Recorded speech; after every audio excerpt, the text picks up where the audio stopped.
Rumah Sakit Bogor Medical Center, Bogor, Jawa Barat membenarkan tengah merawat terpidana kasus korupsi Sutan Batugana yang tengah sakit. Kepastian sakitnya terpidana Sutan Batugana dikatakan pihak Rumah Sakit Bogor Medical Center. Pihak Rumah Sakit Bogor Medical Center mengatakan Sutan Batugana dirawat sejak 2 November lalu. Kondisinya masih terus dalam penanganan intensif tim dokter. Pihak rumah sakit juga meminta semua pihak untuk mendoakan untuk kesembuhan Sutan Batugana. Namun pihak rumah sakit menolak menyebutkan penyakit yang diderita Sutan Batugana. Sebelumnya, foto kondisi sakit Sutan Batugana beredar melalui pesan berantai via ponsel pintar. Sutan Batugana terlihat kurus saat dijenguk politisi Partai Demokrat Max Sopakua.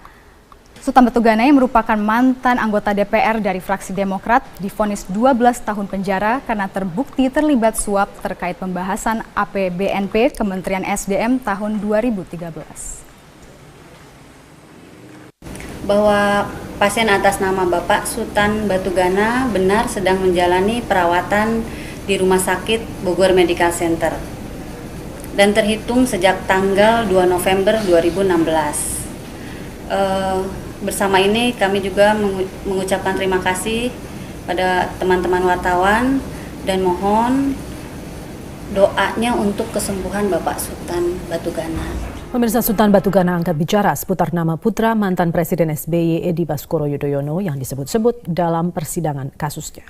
Sultan bahkan meminta Ibas hadir di persidangan jika pengadilan memintanya untuk memberikan kesaksian. Ibas diduga mengatur tender proyek kontrak migas senilai 260 triliun rupiah di SKK Migas. Berikut wawancara Elfrina Hidayat dengan Sultan Batugana usai persidangan di Pengadilan Tipikor Jakarta Rabu siang. Pak Sultan, sebenarnya banyak tudingan kepada putra presiden era 2009-2014 yakni Mas Ibas sendiri dalam sejumlah kasus. Salah satunya adalah kasus SKK Migas. Lantas sebenarnya sejauh apa keterlibatan Ibas dalam kasus ini, Pak? Saya di sini sebagai tersangka kemudian terdakwa tidak ingin melibatkan siapa-siapa sebenarnya. Tapi ini kan pengembangan dari penyidikan kemudian dari fakta persidangan. Tentang nama Mas Ibas sendiri itu kan sudah lama muncul semestinya sebelum saya jadi tersangka, sebelum saya jadi saksi, ya.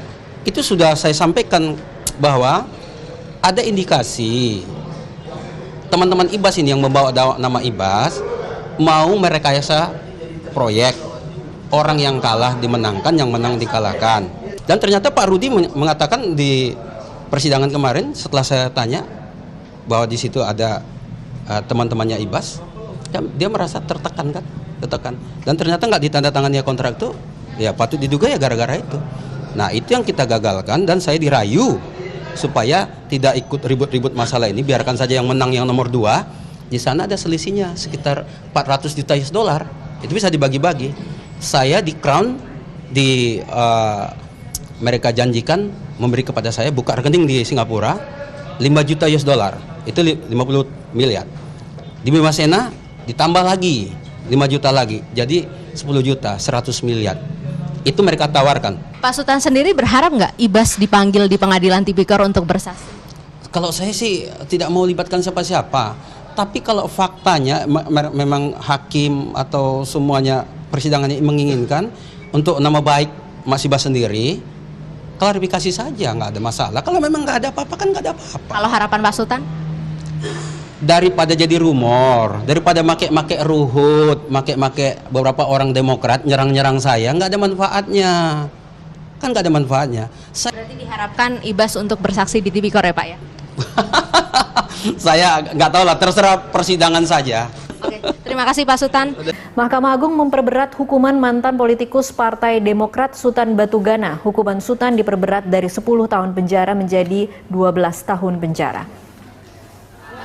Hukuman Sutan diperberat oleh trio Hakim Agung Artido Alkostar, MS Lume dan Abdul Latif. Sebelumnya Sutan saat menjadi Ketua Komisi 7 DPR menerima uang dari Sekjen Kementerian SDM Waryono Karno sebesar $140.000 Amerika dan dari Kepala SKK Migas Rudi Rubiandini sebesar $200.000 Amerika. Itu perusahaan minyak di DPR gimana sih? Apa rekomendasi yang diberikan SKK itu gimana? Iya, bagaimana Bang juga. Saudara, Sutan Batugana memarahi jaksa dalam sidang lanjutan kasus dugaan suap di Kementerian SDM dan SKK Migas. Mantan anggota DPR dari Partai Demokrat ini keberatan saat ditanya soal aliran dana kepada seorang wanita yang diduga sebagai istri simpanannya di Pengadilan Tipikor. Apa saudara terdakwa mengenal Wirda Sapriani Lubis? Wirda Sapriani Lubis. Saya kenal. Kenal. Siapa ini Wirda Sapriani Lubis? Saya yang ini objection saya. Nggak mau saya tanya, sudah ada urusan sama itu. Nggak mau saya tanya, nggak tahu saya. Saya ini yang aneh ditanya, nggak mau saya. Saya ada urusannya. Ini karena ada persoalan. Tidak ada urusannya. Titik. Sultan Batugana tak mau menjawab pertanyaan jaksa terkait aliran dana kepada seorang wanita bernama Wirda Sapriah Lubis. Majelis hakim minta Sultan menjawab, namun Sultan masih menolak. Wirda Sapriah Lubis di sini saudara katakan tahun 2005, terus nikah siri dengan bersangkutan sampai dengan sekarang saat ini. Apakah saudara saya nggak boleh sama saya? Ada urusan. Apakah Wirda nggak ada urusan saya? Politisi Partai Demokrat sempat melunak saat ditanya soal pembelian rumah berdua Wirda Lubis di kawasan Condet. Saat disinggung hubungan keduanya, Sultan lagi-lagi menolak. Bagaimana perolehan rumah yang diperoleh oleh Wirda Sapriah Lubis ini? Dia beli setengah, saya setengah. Dia beli setengah? Ya, setengah. Hubungan apa saudara yang sudah sampai saudara memberikan setengah? Sebenarnya saya nggak mau jawab, ini nggak ada urusan jawab sama ini. Nggak mau saya jawab ini, buat ini, nggak ada urusan. Setelah suasana sempat mencair, jaksa kembali menanyakan hubungan Sultan dan Wirda Lubis. Berapa nilai pembelian terdakwa antara setengah-setengah itu? Saya mau tahu. Jangan kejujuran saya kalian take out seperti itu. Saya jujur. Saya tidak mau tahu itu. Kami menanyakan. Tidak mau saya. Ini penting ya. Tidak. Hingga sidang berakhir, Sultan Batugana tetap tidak bersedia menjelaskan status wanita bernama Wirda Lubis. Padahal menurut jaksa, ia termasuk penerima aliran dana terkait dugaan suap di Kementerian SDM dan SKK Migas ini. Pada sidang lanjutan di Pengadilan Tipikor Jakarta, baik Sultan maupun pengacaranya kecewa, sebab Komisioner KPK yang dijadikan sebagai saksi yang meringankan tidak hadir. Don Vito Samarta melaporkan dari Jakarta. Terdakwa kasus dugaan suap pembahasan APBNP 2013 di Kementerian ESDM Sultan Batugana menyebut KPK tidak berani memeriksa Edi Baskoro Yudhoyono atau IBAS. Namun KPK membantah tuduhan Sultan Batugana ini dengan alasan mereka masih menunggu bukti kuat untuk menindaklanjuti keterangan Sultan. Terdakwa kasus dugaan suap pembahasan APBNP 2013 di Kementerian SDM Sultan Batugana menyebut KPK tidak berani memeriksa Edi Baskoro Yudhoyono atau IBAS. Hal ini diungkap Sultan usai menjalani sidang lanjutan di Pengadilan Negeri Tipikor Jakarta Rabu sore. Menurut Sultan, KPK menjanjikan memeriksa Eka dan Denny Karmaina, perwakilan PT Swiber yang membawa nama IBAS ke dalam tender Indonesia Deep Water Development atau IDD di SKK Migas. Sultan pun tegas menyebut KPK di era kepemimpinan Abraham Samad tidak berani memeriksa IBAS ataupun teman-temannya untuk dimintai keterangan, apalagi menjadi saksi di Pengadilan Tipikor. Eka Putra yang bawa nama IBAS sama Denny akan kami panggil. Dia bilang ketika saya ketemu di tempat sholat di KPK, saya bilang, oh ini bagus. Saya bilang, bagus dong. Tapi setelah saya jadi saksi, nggak ada itu orang dipanggil, saya bilang, Anda bohong. Apa dia bilang? Pak Sultan, kami sudah ajukan, tapi pimpinan nggak approve. Ya sudah, Anda udah tahu. KPK dong, Pak. Ya takutlah. KPK takut membongkar ini semua. Berarti KPK juga nggak benar. Lalu kan sekarang rezimnya merah masih takut sama Demokrat, Pak. Saya jangan kau bawain ke situ nanti orang rame lagi nanti. Nggak ada urusan ke sana. Sementara itu KPK mengaku masih menunggu bukti kuat untuk menindaklanjuti keterangan mantan Ketua Komisi 7 DPR Sultan Batugana ini. KPK pun harus mendalami dulu keterangan Sultan dan tidak segan memeriksa IBAS bila sudah ada bukti kuat. KPK berjanji tidak tebang pilih dalam menangani proses hukum.